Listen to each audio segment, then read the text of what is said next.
our cinnamon rolls have proofed, as you see here. They have risen and they are ready to go in the oven. And these bake, I believe, for about 15 minutes, 15 to 20. You have to watch. If the oven's completely full, which often happens on Javaccino morning, because we'll have an entire oven of cinnamon rolls, then it will take a little bit longer. So we're going to go ahead and put these in the oven to bake. And I will set the timer for about 15. It's better to check it when they're not done than set it for 20 and find out they're burnt. So while they're baking, I am going to go ahead and make the cream cheese frosting for the cinnamon rolls. The recipe calls for a half cup of butter, which is a cup of butter, which is 2 sticks, and 3/4 cup of cream cheese, which is already in there. Now, when you measure the cream cheese for Javaccino, you're going to be needing pounds, not ounces, and you can slice it right on the wrapper. It's marked for you just inside the box. So I am going to start whipping this so that it gets nice and soft. All right, and for frosting, you use a wire whip attachment. So we will get this going.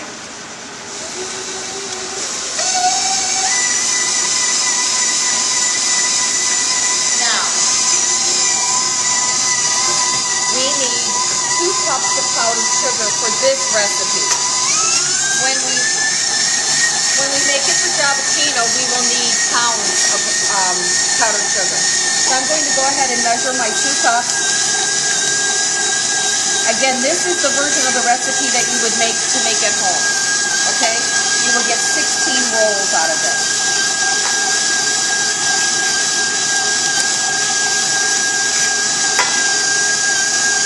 There's our 2 cups of powdered sugar, which we will add in just a minute. Now we need half a teaspoon of vanilla, which is right here, so I'm going to go ahead and add that in. And we need half a teaspoon of lemon juice. Now, in order to get the lemon juice, you roll the lemon on the counter to kind of break it up, cut it in half, and you use a fork to sit and twist all the juice out, and that'll help break all the membrane. I've already done that, and since we only need half a teaspoon, there's no sense in doing the other half of the lemon. Now, you do want to make sure there are no seeds in here. So if there are seeds, you'll want to strain it. But there is my half teaspoon, and I will go ahead and put that in.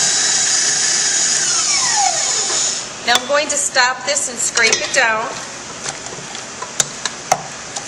And I will mix it one more time before I start adding the powdered sugar.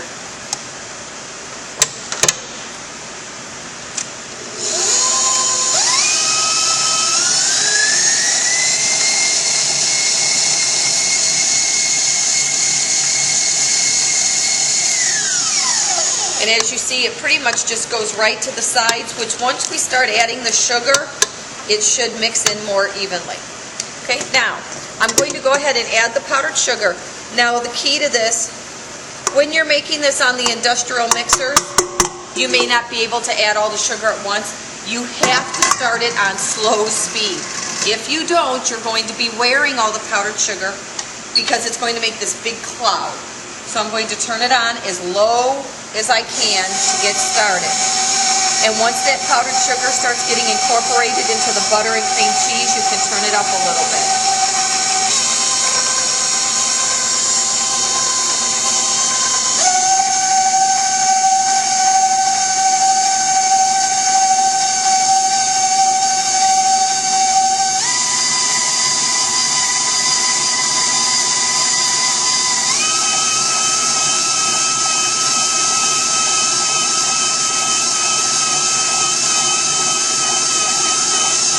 There we go. You can see it finally caught. It's all getting mixed.